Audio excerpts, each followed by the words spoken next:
oleh Allah Subhanahu wa taala dan dimasukkan dalam surganya. Amin ya rabbal alamin. Topik kita pada kesempatan pagi hari ini penting buat kita semua sebagai pengingat dari pemberi nasihat yang termulia, dialah Rasulullah sallallahu alaihi wasallam.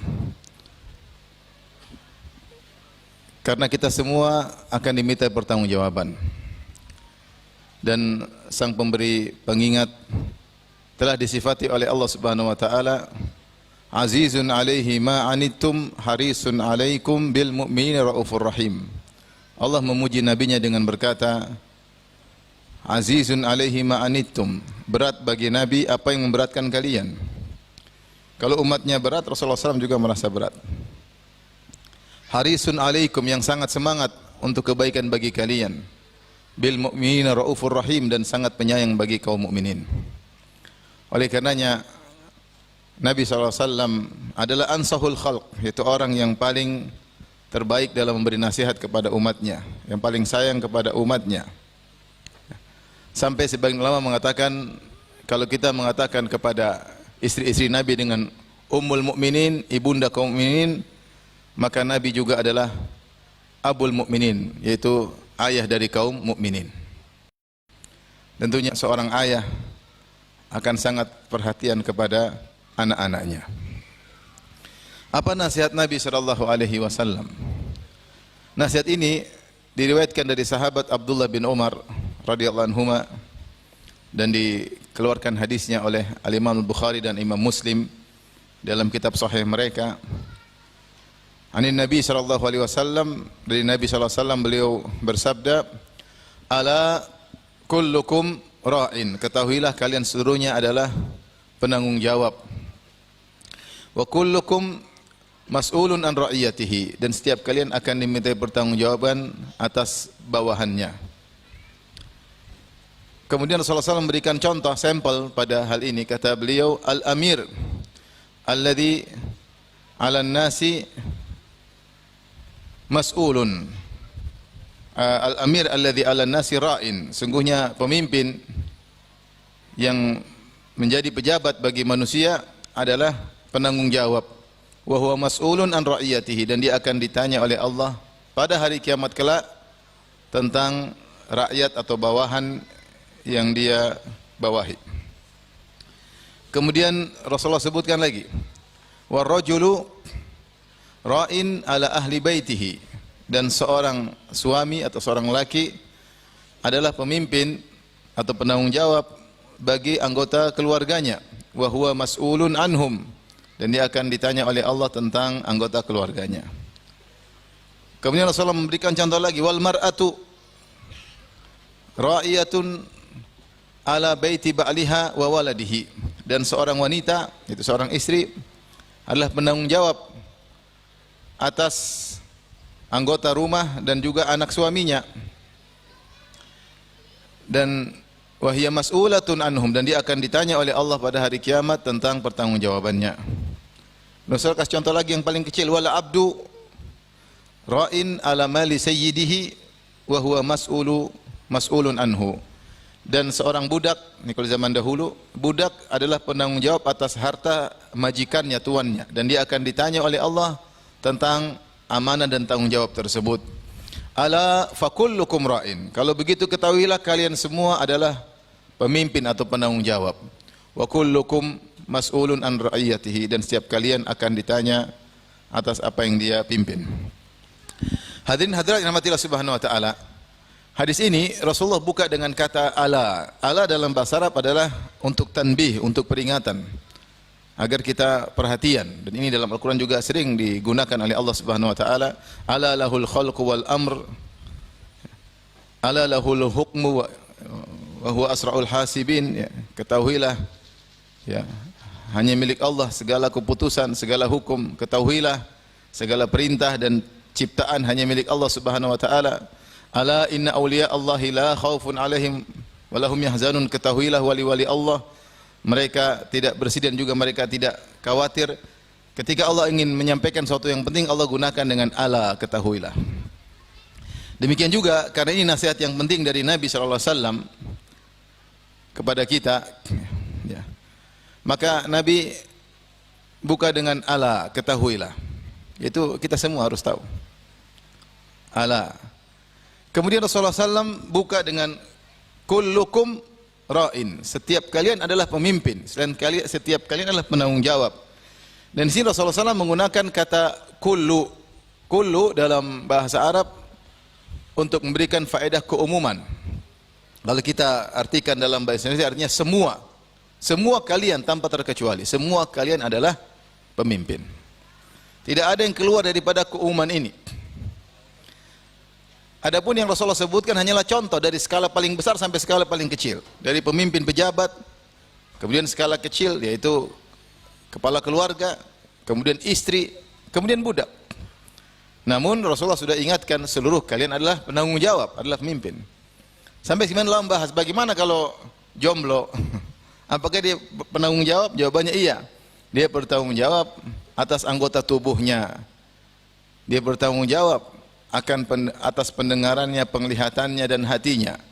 Karena penglihatan, pendengaran dan hatinya akan diminta pertanggungjawaban atas penggunaan mata, telinga dan hatinya pada hari kiamat kelak. Dan Rasulullah menggunakan kata ra'in, ala kullukum ra'in. Ketahuilah kalian adalah ra'in. Ra'in itu sebenarnya kalau digunakan dalam hewan adalah penggembala kambing.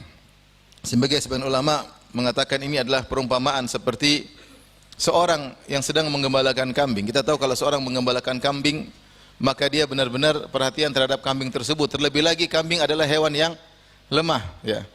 Lemah dan berbagai macam model kambing yang ditangani oleh sang penggembala. Ada kambing yang kuat, ada kambing yang lemah, ada kambing yang nakal, ada kambing yang iseng, ya. Kemudian terkadang ada kambing yang susah diatur, ya. Kemudian dia lemah, dia susah, dia mudah untuk diterkam oleh serigala. Oleh karenanya sang penggembala harus perhatian terhadap kambing-kambing tersebut dengan berbagai macam kondisi kambing-kambing tersebut. Maka inilah di antara hikmahnya, setiap nabi yang diutus oleh Allah Subhanahu wa taala pasti menggembalakan kambing, ya. Nabi SAW telah menyampaikan hal ini dalam hadisnya, ma min nabiyyin illa wara'al ghanam. Tidak ada seorang nabi pun kecuali pasti pernah menggembala kambing. Di antara hikmahnya agar sebelum mereka membimbing manusia, mereka dilatih bagaimana bisa menggembalakan kambing, karena kambing memiliki sifat-sifat yang butuh perhatian dari sang penggembala. Sampai di antara hal yang menakjubkan ketika kita membaca kisah Nabi Musa alaihissalam.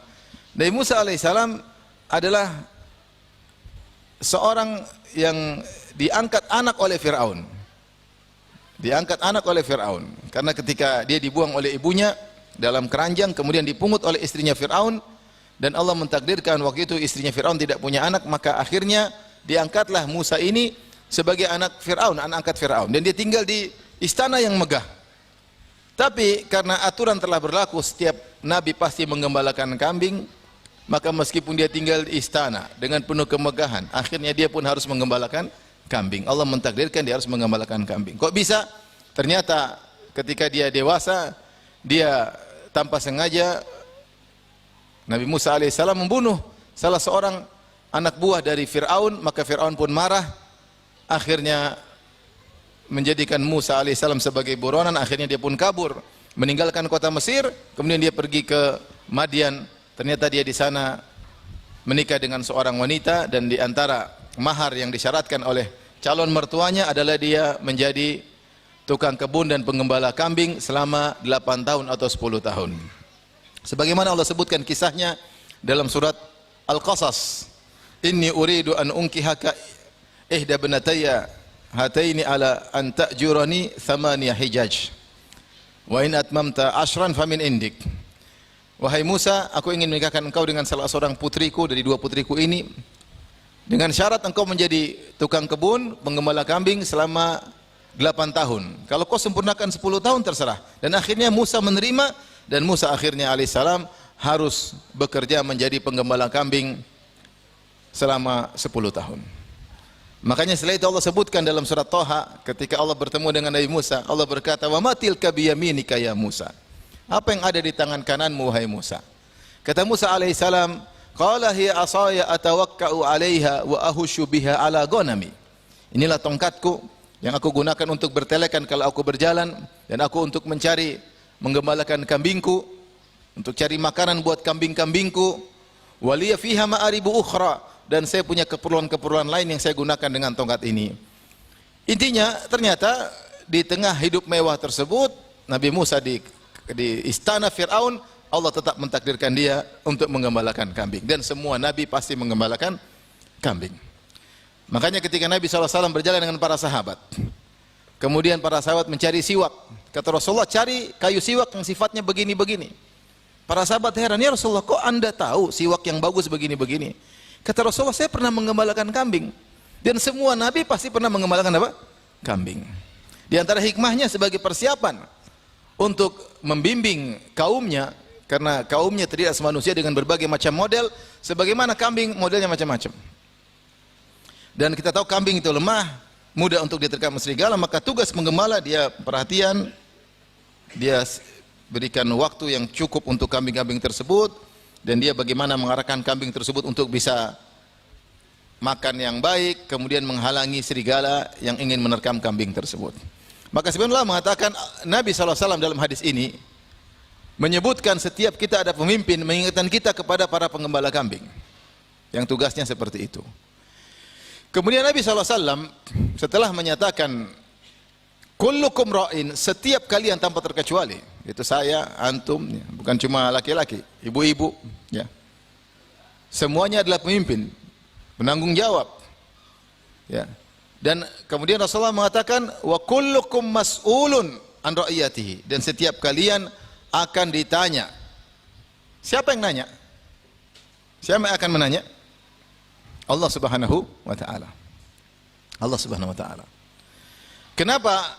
Ini adalah peringatan yang tegas dari Nabi bahwasanya pertanggungjawaban ini yang nanya bukan manusia. Bukan di dunia. Karena di dunia bisa saja tidak ada yang tanya kita.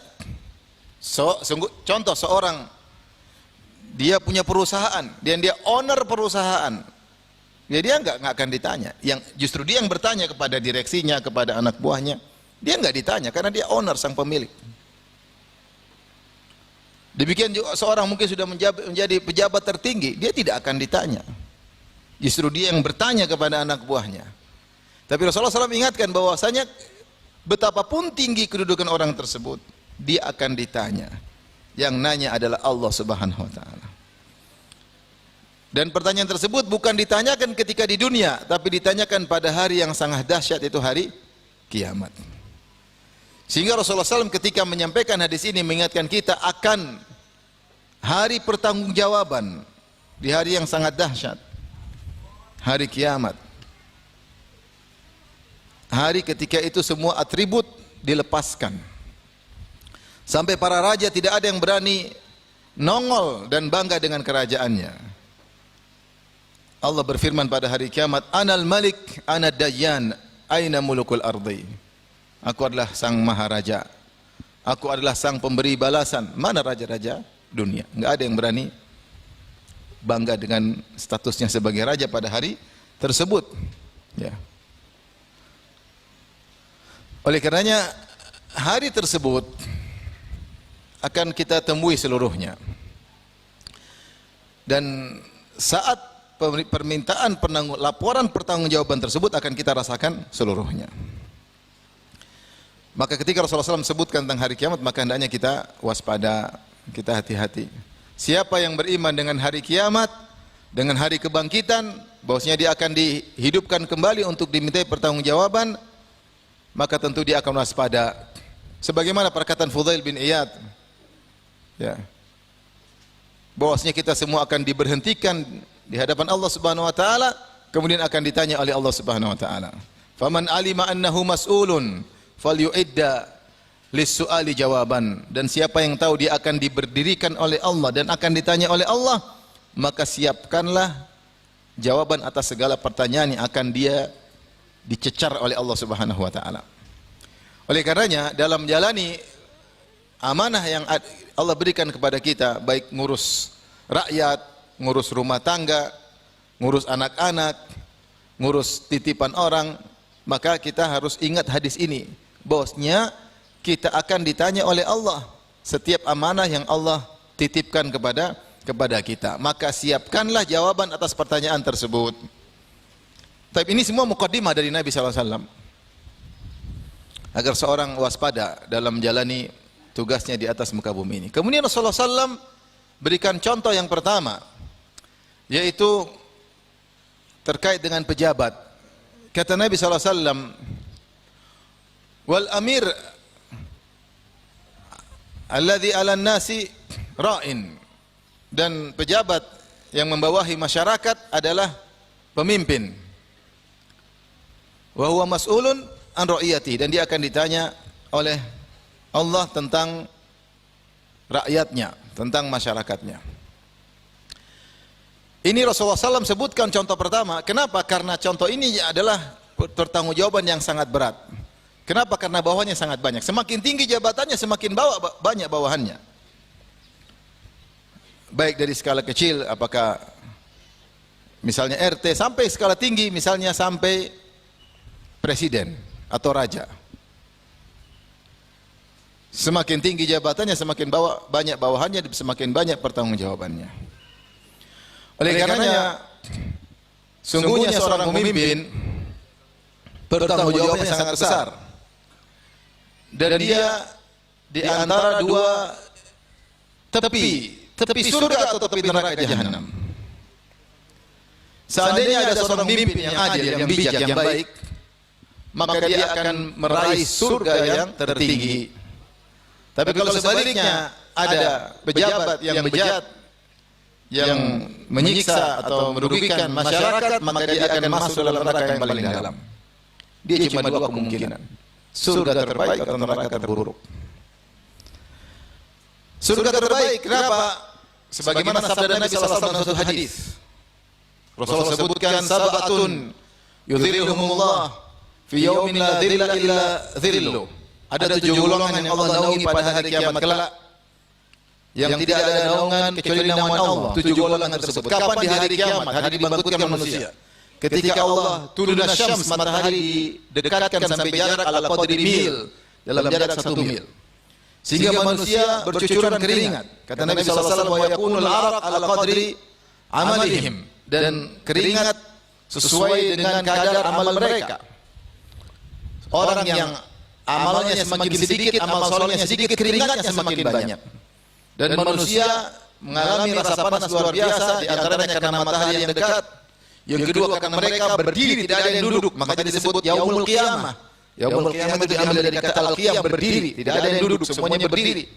Dan mereka berdiri sampai mungkin ratusan tahun, bahkan ribuan tahun. Kemudian mereka berdesak-desakan, sehingga saling panas karena berdesak-desakan.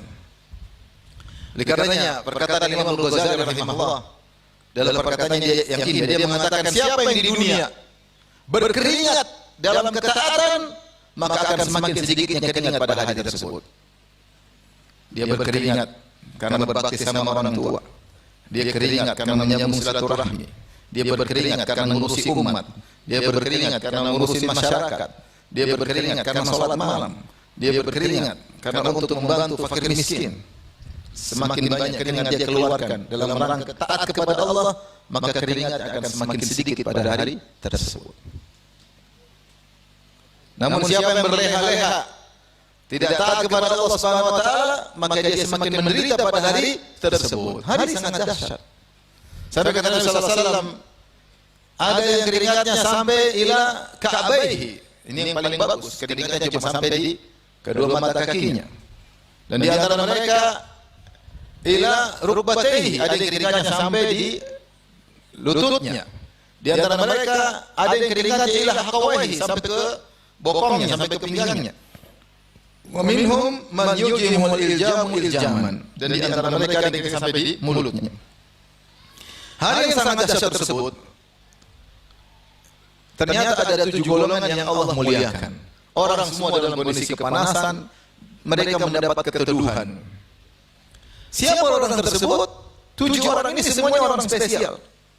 Yang pertama Nabi sebutkan imamun adil, pemimpin yang adil. Yang kedua, syabun nasya fi ibadatillah, anak muda yang tumbuh dalam ketaatan kepada Allah. Yang ketiga, rajulani tahabba fillah ijtama'a alaihi wa tafarraqa alaihi. Dua orang yang saling cintai karena Allah, bertemu karena Allah, berpisah karena Allah. Yang keempat, rajulun qalbuhu mu'allaqun bil masajid. Seorang yang hatinya tergantung di masjid, itu rindu terus ke masjid. Yang kelima, rajulun da'atum ra'atun dhatu mansibin wa jamalin faqala inni akhafullah. Seorang wanita, seorang laki yang dirayu untuk berzina oleh seorang wanita yang cantik jelita dan kaya raya, dan dia berkata, aku takut kepada Allah. Yang keenam, rajulun tasaddaqa bi yaminihi fa akhfaha hatta la ta'lama shimaluhu ma tunfiqu yaminuhu. Seorang yang berinfak dengan tangan kanannya kemudian dia sembunyikan sampai tangan kirinya tidak tahu. Dan yang ketujuh, rajulun dzakarallaha khaliyan fa fadat ainah. Seorang berzikir mengingat Allah dalam kesendiriannya, bukan di depan banyak orang. Kemudian dia pun menangis karena takut kepada Allah Subhanahu wa taala. Ini 7 orang hebat semuanya. Coba kita lihat dari yang nomor 2. Nomor 1, pemimpin yang adil. Yang kedua, anak muda tumbuh dalam ketaatan. Susah namanya anak muda, pingin jalan-jalan, pingin coba-coba, pingin nakal. Kalau ditanya kenapa nakal, mumpung masih muda, kita juga pernah muda. Dan sekarang mungkin masih muda juga ya. Waktu masih muda mau coba ini, mau coba anu. Tapi ada anak muda kemudian sejak kecil baik, gak pernah nakal, orangnya mana temannya nakal-nakal, dia malah ngaji Quran, malah sibuk ngurusin orang tua. Dan sekarang muncul gen-gen muda hebat yang disebut dengan generasi sandwich, Masya Allah. Saya baru tanya, apa tuh kenapa generasi sandwich? Generasi sandwich itu Allah benar atau tidak? Saya tanya sama seorang yang anak muda yang katanya dia juga generasi sandwich. Katanya disebut generasi sandwich itu anak muda yang kerja untuk ngurusi jadi rumah orang tuanya, jadi tulang punggung di rumahnya. Sehingga dia ditekan dari atas dan di bawah seperti sandwich yang dia apa? Ditekan. Ini anak luar biasa, berbakti kepada orang tua, kerja untuk ngurusi orang tua. Ini anak hebat. Pemuda hebat seperti ini, tumbuh dalam ketaatan kepada Allah, tapi mana anak muda yang seperti itu? Jarang. Oleh karenanya kalau ada anak muda yang sejak muda tidak hobi maksiat, sukanya bertakwa kepada Allah, membantu kedua orang tuanya, bahkan di antaranya ngurusi adik-adiknya, maka ini akan dinaungi oleh Allah pada hari kiamat kelak. Ini yang kedua. Yang ketiga, 2 orang yang mempunyai relasi hubungan, pertemanan, perkawanan, tapi karena Allah, bukan karena dunia. Kita sering punya pertemanan, tapi karena dunia, mungkin hobi main bola kita berteman, atau gara-gara satu kampung, ya. Sama-sama bahasanya ngapak, kita teman. Ngapa tadi? Tadi saya diajarin disuruh ngomong apa? Kepriben kabare Rika Kabe, ya benar. Benar ya? Karena kita sama-sama organisasi persatuan ngapak Indonesia, maka kita jadi kawan.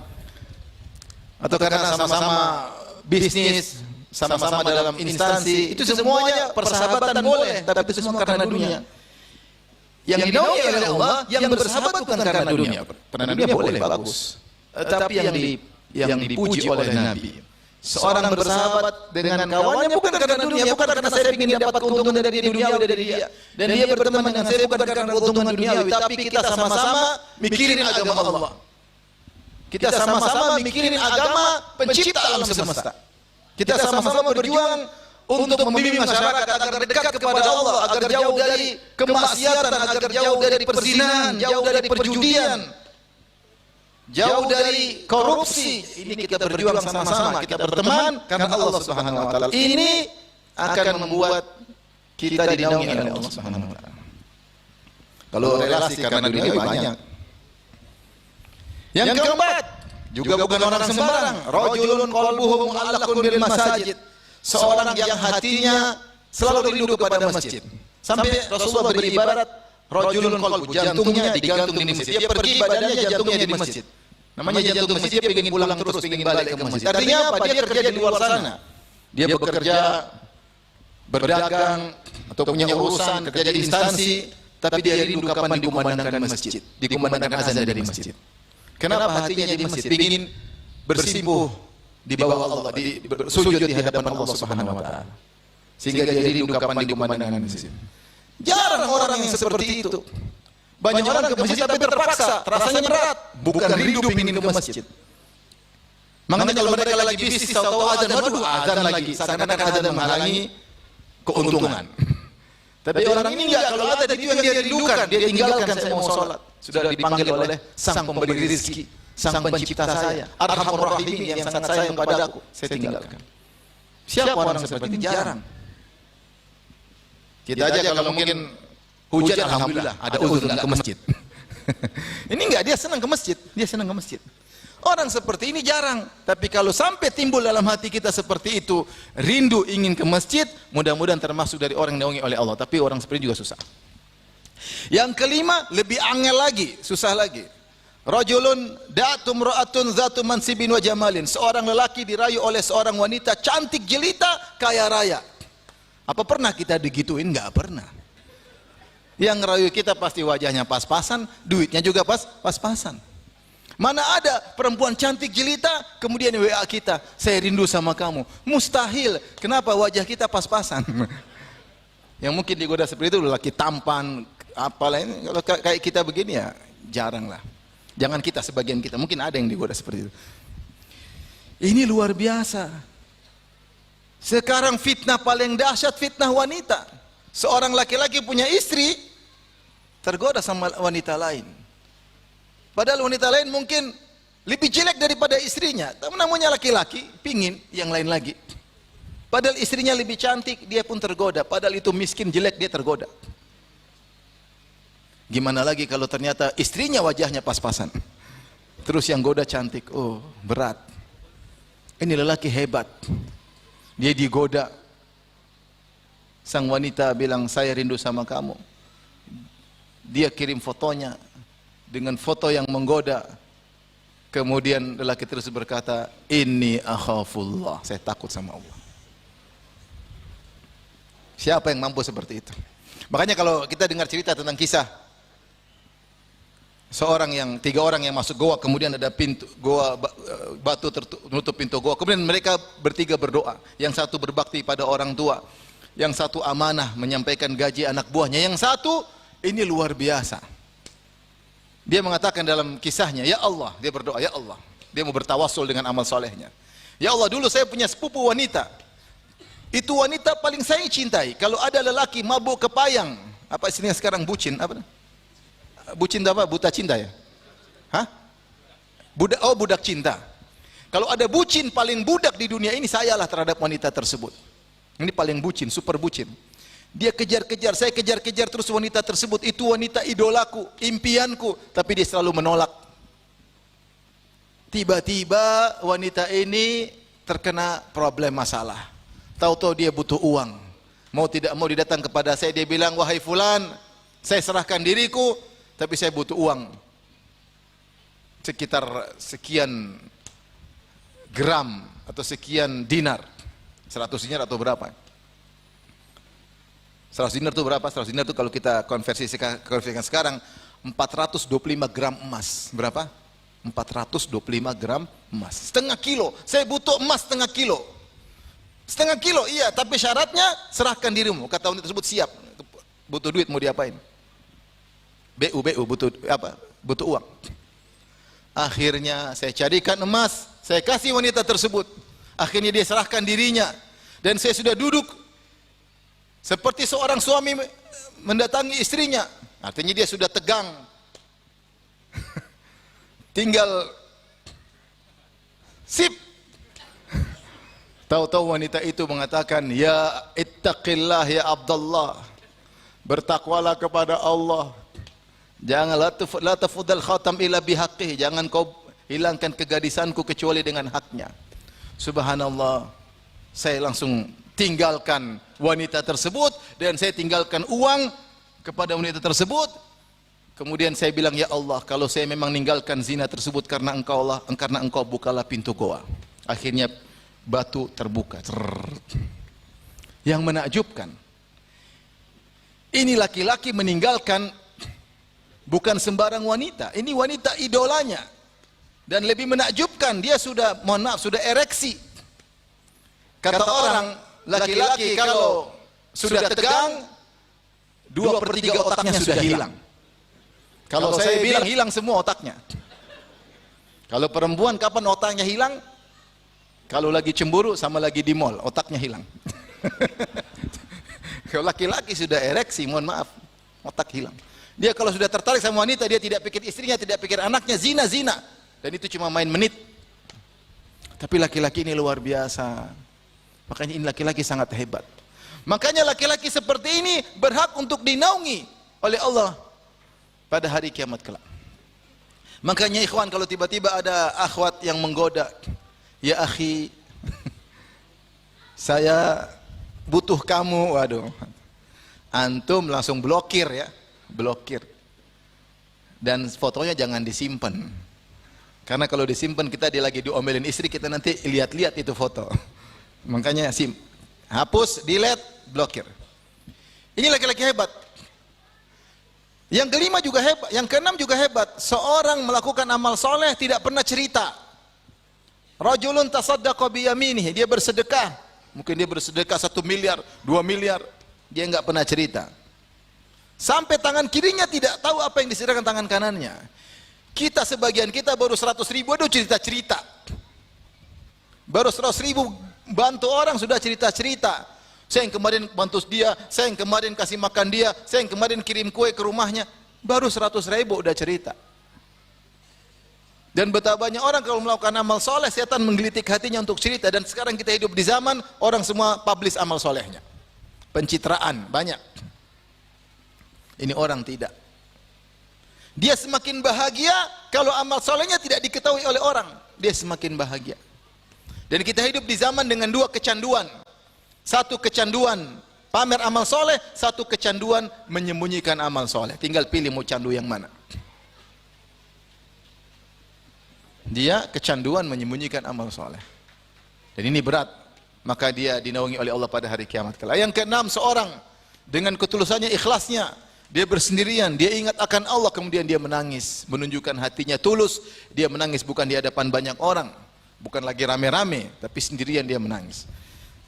Ini 6 orang hebat semua. Tapi yang lebih hebat daripada ini semua, yang pertama, imam yang adil. Lebih hebat daripada laki-laki yang dirayu wanita tadi. Lebih hebat imam adil. Sampai Ibn Taimiyah rahimahullah mengatakan tentang imam yang adil, afdhalul mujahidin fi zamanihi. Mujahid paling top di zamannya adalah imam yang adil, pejabat yang adil. Kok bisa demikian, ikhwan? Para ulama jelaskan. Karena untuk menjadi pejabat yang adil tidak mudah. Tidak mudah. Karena godaan dia sangat besar. Bagaimana dia bisa adil? Sementara dia memegang kekuasaan. Dia mau perintah apa yang dia lakukan terserah. Dia mau ngambil harta untuk dirinya bisa. Dia yang menyenangkan keluarganya bisa. Tapi tidak dia lakukan. Dia ingin semena-mena sama orang bisa, tapi tidak dia lakukan. Dia hanya memikirkan kepentingan pribadinya bisa, tapi tidak dia lakukan. Yang dia pikir adalah masyarakat. Itu tidak mudah. Betapa banyak pemimpin yang berguguran. Banyak sekali. Oleh karenanya ketika Abu Dzar datang kepada Nabi, dia berkata, "Ya Rasulullah, ala tastamiluni?" Ya Rasulullah, tidakkah kau angkat aku jadi pejabat? Kata Rasulullah sallam, "Ya Abu Dzar, inni araka dhaifan wa inni uhibbu laka ma uhibbu li nafsi." Wahai Abu Dzar, saya lihat engkau lemah dan saya ingin yang terbaik buat engkau sebagaimana saya suka untuk diriku. La ta'ammaranna ala itsnain, jangan kau jadi pemimpin atas 2 orang, wala tatawallayanna malal yatim, dan jangan kau urusin harta anak yatim. Kau ini Abu Dzar tidak ada yang ragu tentang ketakwaannya. Dia takwa. Tidak ada yang ragu tentang amanahnya, tapi dia belum tentu bisa ngurusin orang-orang. Belum tentu bisa ngurusin duit. Kata Nabi, jangan. Dalam riwayat lain kata Nabi sallallahu alaihi wasallam, Nabi berkata kepada Abu Dzar, "Ya Abu Dzar, innaha yaumal qiyamati khizyun wa nadamah. La tas'alanna al-imarah." Jangan kau minta jabatan. Fa innaha yaumal qiyamati khizyun wa nadamah, karena jabatan itu pada hari kiamat hanyalah kehinaan dan penyesalan. Illa man akhadhaha bihaqqiha, kecuali Syukran Pak Camat, barakallahu fiik. kecuali yang mengambil jabatan tersebut dengan menunaikan haknya. Kalau tidak maka celaka. Innaha khizyun yaumal qiyamati wa nadamah. Hanyalah kehinaan dan penyesalan yang berkepanjangan. Ini nasihat Nabi kepada orang-orang yang memiliki jabatan. Kalau dia tidak bisa menunaikan jabatan dengan yang seharusnya, maka dia akan celaka. Kalau ternyata dia buat keputusan yang menzalimi banyak orang hanya untuk kepentingan pribadinya, maka dia akan binasa pada hari kiamat kelak. Oleh karena Rasulullah SAW berkata, Inna rijalan yatakhawaduna fi malillahi bighairi haq, falahumun naru yaumal qiyamah. Sungguh sekelompok orang mengelola harta negara dengan cara yang tidak benar, hanya untuk kesenangan pribadi dan keluarganya, maka bagi mereka neraka jahanam pada hari kiamat kelak. Ada pejabat misalnya kemudian ngurusin uang negara untuk dia, untuk anaknya, istrinya, untuk kerabatnya. Untuk kerabatnya, dia bukan mikir masyarakat, tapi mikir dirinya. Kata Nabi, bagi dia neraka jahanam. Kenapa neraka jahanam?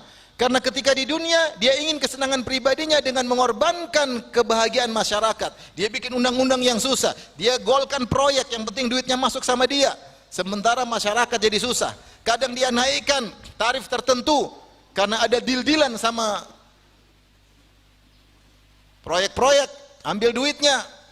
Dia mengorbankan kebahagiaan masyarakat untuk kebahagiaan dirinya dan keluarganya. Mampus dia pada hari kiamat kelak di neraka, lebih utama disiksa oleh Allah Subhanahu wa taala. Ngeri. Makanya Nabi ketika berkata kepada Abu Dzar, yaitu seakan-akan mengambil mengatakan, kau tidak mampu, enggak usah masuk dalam bidang tersebut. Jangan nekat. Kesenangan yang kau peroleh tidak banyak. Terlalu seorang koruptor cuma enggak banyak. Setelah itu hari kiamat binasa. Hari kiamat binasa. Tetapi kalau pejabat ternyata bertakwa kepada Allah, dia pikir rakyat, bagaimana membuat undang-undang yang bisa bahagiakan masyarakat, dan dia kemudian memberantas korupsi demi kemaslahatan masyarakat, luar biasa. Betapa banyak orang yang dia bahagiakan. Kalau ternyata rakyatnya sampai ratusan juta, betapa banyak orang yang bahagia. Orang seperti ini surganya top paling tinggi. Dan Rasulullah SAW bersabda, khairukum anfa'ukum linnas, sebaik-baik kalian yang paling bermanfaat bagi masyarakat. Dan kesempatan seorang ketika memiliki jabatan, dia untuk meraih pahala yang paling banyak. Makanya saya katakan pejabat itu berada di pinggiran neraka, jurang neraka, atau di pinggiran surga. Kalau masuk surga, surganya langsung tinggi. Kalau masuk neraka langsung ke bawah dalam. Ngeri. Kenapa nerakanya paling menjulang ke dalam? Karena dia mendolimi banyak orang. Semakin banyak orang didolimi, semakin besar dosanya. Kalau satu orang dolimi satu orang, ya nanti dihukum oleh Allah pada hari kiamat cuma satu-satu. Tapi coba kalau dia dolimi banyak orang. Coba kalau dia dolimi 100 orang. Kalau coba dia dolimi 1000 orang, 1.000.000 orang, 10 juta orang. Luar biasa, gara-gara bikin undang-undang yang salah. Karena untuk kepentingan pribadinya, mampus dia pada hari kiamat kelak. Tapi kalau dia bikin undang-undang yang membahagiakan masyarakat, surganya top di atas. Maka Rasulullah ingatkan, kullukum mas'ulun, kalian akan ditanya. Mungkin sekarang nggak ada yang tanya, selamat. Mentang-mentang saya pejabat, saya bisa menyelamatkan diri, nggak ada yang tanya saya. Semua anggota saya, semua bawahan saya, nggak ada yang tanya saya. Iya, di dunia nggak ada yang tanya kau. Di akhirat ada yang tanya. Pencipta alam semesta akan tanya sama kamu. Oleh karenanya, saya selalu sampaikan sama kawan-kawan yang kebetulan Allah takdirkan jadi pejabat, berusahalah cari pahala sebanyak-banyaknya. Saya kenal sebagian pejabat, saya berusaha. Berpikir keras gimana masyarakat bisa maju, berpikir keras. Berpikir keras. Lihat Umar bin Khattab berkata apa? Umar bin Khattab radhiyallahu anhu. Dia berkata, Al-Khalifatul Rashid, dia berkata, sementara dia ibu kota kaum muslimin ketika itu di Madinah, tapi kaum muslimin sudah daerahnya luas, ekspansi sampai di Irak. Dia berkata, lo anna balaglatan atharat fil Irak, lo dhanantu anna Allah sa'iluni Lima lam tusawwi laha tariq ya Umar. Seandainya ada begol di Irak, jauh dari Madinah. Jalan kemudian ada jalan yang enggak benar, dia terjungkal begol tersebut, yaitu himar atau kuda terjungkal. Maka saya menyangka saya akan ditanya oleh Allah, akan dihisap. Wahai Umar, kenapa kau tidak urus jalan di Irak sementara kau penguasa Irak? Ini ketakwaan Umar yang luar biasa. Siapa jadi pejabat dia akan ditanya oleh Allah karena bawahan dia banyak. Yang mampu jadi pejabat berusaha cari pahala sebaik-baiknya, kesempatan masuk surga setinggi-tingginya. Yang tidak mampu mending mundur. Fa innaha yaumal qiyamati khizyun wa nadamah. Karena jabatan pada hari kiamat hanyalah kehinaan pada hari kiamat. Hanyalah penyesalan yang berkepanjangan pada hari kiamat. Kalau ada orang korupsi, kalau dia korupsi jalan, proyek, bikin proyek, uang sebagian masuk ke pejabat, akhirnya jalannya mungkin 3 kilo proyek dia, dikurangi aspalnya, dikurangi ini jadi tipis. Harusnya jalan ini proyeknya buat 6 bulan, baru 1 bulan sudah bolong-bolong.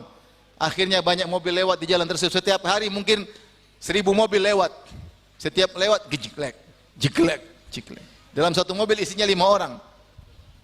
Setiap hari dia menzalimi 5 kali 1000, 5000 orang tiap hari. Untung dia taruhlah untung 10 miliar. 10 miliar buat apa? Buat makan-makan, buat jalan-jalan sama. Kita juga makan, kita juga jalan, kita juga tidur, kita juga punya istri, kita juga punya anak, kita juga bisa ketawa. Dia 10.000 buat apa? Buat senang-senang sebentar. Setelah itu penyesalan berkepanjangan pada hari kiamat, kehinaan. Tapi coba kalau jadi pejabat yang baik, benar-benar diperhatikan. Ada yang salah dia tegur. Masyarakat bahagia, jalan bagus. 5.000 orang tiap hari lewat, dia dapat pahala, ngantongi pahala. Maka hati-hati. Kita mendoakan semoga pemerintah kita dibimbing oleh Allah Subhanahu wa taala. Semoga pejabat-pejabat kita diberikan bimbingan yang terbaik dari Allah Subhanahu wa taala. Semoga negara kita dijaga oleh Allah Subhanahu wa taala. Amin ya rabbal alamin. Baik, itu skala besar. Ingat, di sini bukan cuma buat pejabat, buat kita juga. Karena Rasulullah telah mengatakan kullukum, seluruh kalian. Setelah itu Rasulullah sebutkan skala kecil.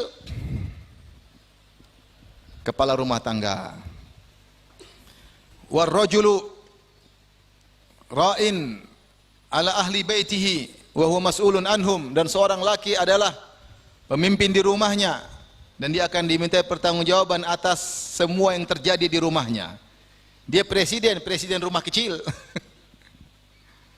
Jadi semua yang bergulir dalam rumahnya dia bertanggung jawab pertama. Istrinya bagaimana?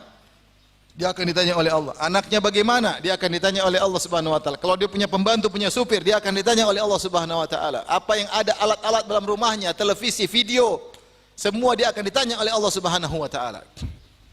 Karena dia adalah penguasa rumah tersebut.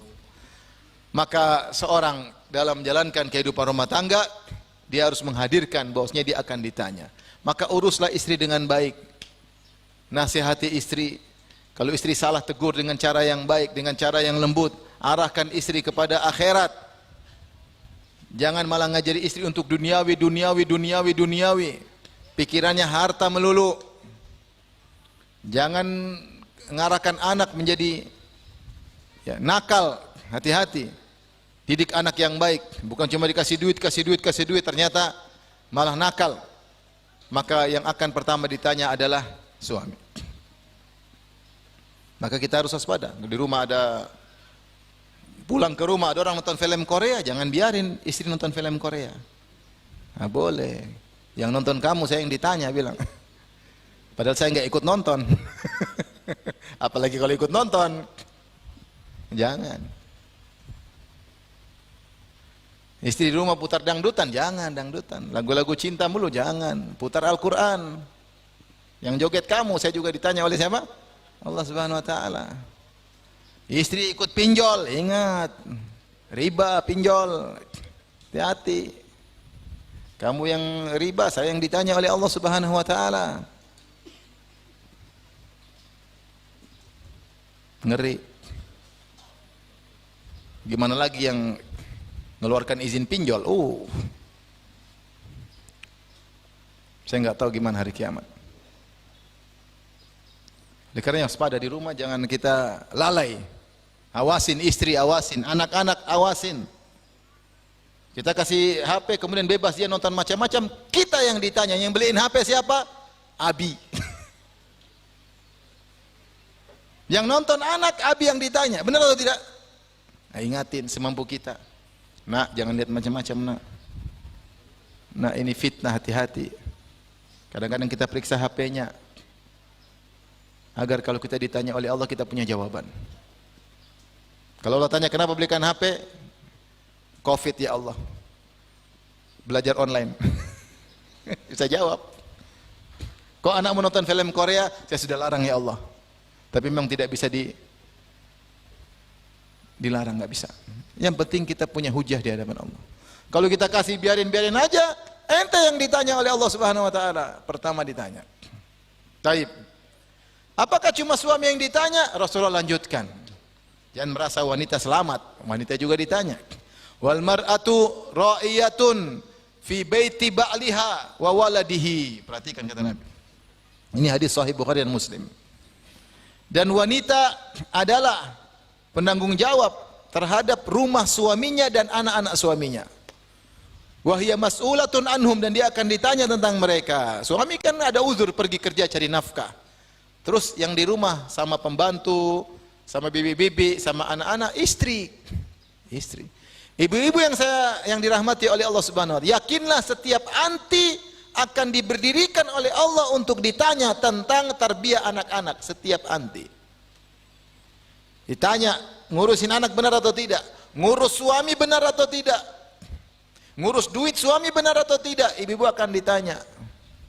Jangan cuma di rumah main HP melulu, medsos melulu, suami pulang tidak diurusin. Harusnya kalau suami pulang diurusin, dibukain sepatunya, dibukain bajunya. Kalau giginya masih kuning disikatin giginya. Siapin makanannya, disuapin suami. Subhanallah.